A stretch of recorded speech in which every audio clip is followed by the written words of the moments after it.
भगवान का अपराध कर लोगे तो वो चल जाएगा, भगवान तो सहज हैं, कृपालु हैं, समझ जाएंगे भैया पागल है, मंद बुद्धि है, हो गया गलती। पर अगर किसी संत का अपराध कर दोगे, किसी महापुरुष का अपराध कर दोगे, तो भगवान माफ नहीं करेंगे। अच्छा, भगवान का अपराध हो गया तो संत मना लेते हैं, संत भगवान को मना लेंगे, पर अगर संतों का अपमान हो गया तो फिर भगवान नहीं। हरि रूठे गुरु ठौर है, गुरु रूठे नहीं ठौर।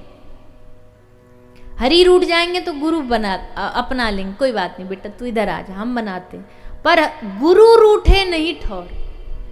इसलिए संतों के अपराध से सबको बचना चाहिए, गलती से भी संतों। अच्छा, संत अपराध का मतलब केवल यही नहीं होता कि आपने किसी संत को गाली दे दी या धक्का मार दिया, यही अपराध नहीं है। उनके प्रति मन में गलत भाव लाना भी अपराध है, उनके लिए गलत बोल देना भी अपराध है, संतों के लिए गलत शब्द का उपयोग कर देना भी अपराध है, जो आजकल सब लोग करते ही हैं। कैसे करते हैं? बोला अरे ये आजकल तो साधु बाबा सब ढोंगी हैं, ये जो ढोंगी शब्द बोलने वाले ना ये संतों के घोर अपराधी हैं।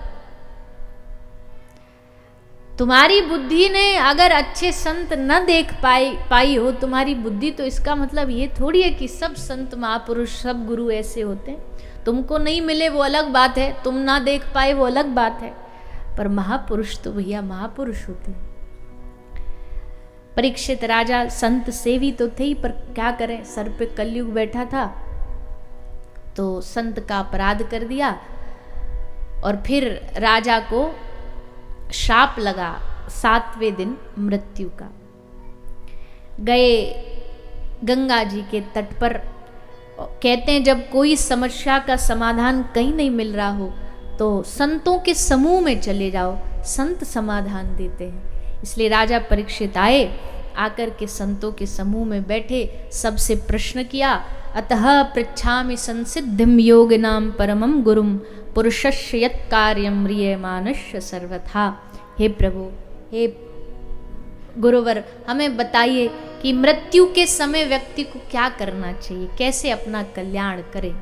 कोई भी व्यक्ति अपनी बात नहीं कर रहे राजा परीक्षित, कोई भी।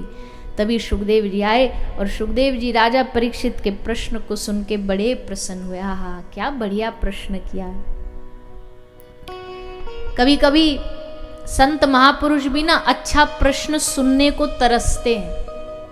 कोई अच्छा प्रश्न करे तो हमारे भीतर से भी कुछ बढ़िया निकले। इसलिए संतों के पास जाएं तो कोई क्या पूछता है संत से, कोई पूछता है कि धनमाल कितना है। कोई संतों से क्या प्रश्न करेगा, महाराज जी हमारे जीवन में पैसा कितना आएगा, कब आएगा, ये बताइए। कोई पूछता है धनमाल कितना है, कोई पूछता है कि परिवार कितना है, कोई पूछता है व्यापार कितना है, पर भाग्यशाली है वो जो पूछता है कि मेरा भगवान से प्यार कितना है। वो बताइए महाराज, हमको तो भगवान से प्यार से मतलब है, वो कैसे बढ़ेगा उसका कोई तरीका बताइए। ये तो पूछते नहीं, इधर उधर के झंझटों में लगे रहते हैं। हम आपको बता नहीं सकते कि लोग हम तो साधु महात्मा भी नहीं, हम तो छोटे मोटे कथा गाने वाले लोग हैं। हमारे पास ऐसे आड़े टेढ़े प्रश्न लेकर के आते हैं लोग कि हमारी खोपड़ी घूम जाती है कि बताओ ये हमसे ऐसा पूछ रहे हैं। इनको ये नहीं पता कि हम कौन हैं, हम कथा गाने वाले, हमारा इन सब चीजों से क्या लेना देना। उलट सुलट कुछ भी जो मन में आ जाए वही पूछ लेते हैं। आधे से ज़्यादा 20-25 तो हमारे पास कम से कम शादियों के बायोडाटा रखे होंगे। छोरी का ब्याह नहीं हो रहा, छोरा मिल जाए, लो हमारा ये बेटे का रिज्यूमे बायोडाटा है। आप तो घूमते रहते हो सबरी दुनिया में, तो कोई बढ़िया सा छोरा मिले, छोरी मिले तो हमारे बच्चों के लिए बता देना। अब बताओ कथा करने जाएं कि इनके लिए बहू बेटा ढूंढने जाएं। इसलिए जा रहे हैं हम सबरे दुनिया में, इसलिए घूम रहे हैं तुम्हारे लिए छोरा छोरी ढूंढ के लाएं। 50 साल की बेटी के लिए बताओ छोरा ढूंढ रहा, कहाँ से ढूंढे। ऐसे ऐसे विचित्र लोग होते हैं। तो भैया क्या बताएं, संतों के पास जाकर के कभी रोग मुक्ति के बारे में भी नहीं पूछना है, ऐसा हमारा मानना है। भैया देखो कोई बोले कुछ भी अलग बात है, पर इतना कह सकते हो अगर शारीरिक रोग है कि महाराज कृपा करो ना थोड़ा शरीर ठीक हो जाए ताकि भजन पूजन बन पाए। पर कोई एक स्पेसिफिक एक कोई विशेष इसको ठीक करने का मंत्र दे दो, दर्द को ठीक करने का, जोड़ों का दर्द ठीक हो जाए, गले का दर्द ठीक हो जाए, इसके लिए कोई मंत्र भागवत जी में निकाल के दे दो।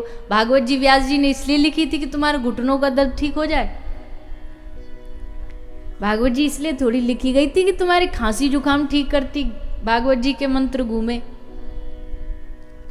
पर हम स्वार्थी लोग हैं, हमें हर चीज में बस स्वार्थ चाहिए। भैया देखो संतों के पास जाओ, कल्याण का प्रश्न करो, ऐसा प्रश्न करो कि अगर एक समूह बैठा हो ना तो आपके प्रश्न से पूरे समूह को लाभ हो। अगर तुम पूछोगे मेरे सर का दर्द तो उससे उसको कोई लाभ नहीं होने वाला, पर अगर तुम पूछोगे महाराज भक्ति भजन में वृद्धि कैसे हो, तब महात्मा जो उत्तर देगा ना वो जितना भी वहां समाज बैठा होगा सबका कल्याण होगा उससे। ऐसा प्रश्न करो। आड़ा टेढ़ा कुछ भी पूछ लेते हैं, बेकार की बातें करते रहते हैं। इतना क्यों करने की आदत हो गई है, पूछो नहीं। एक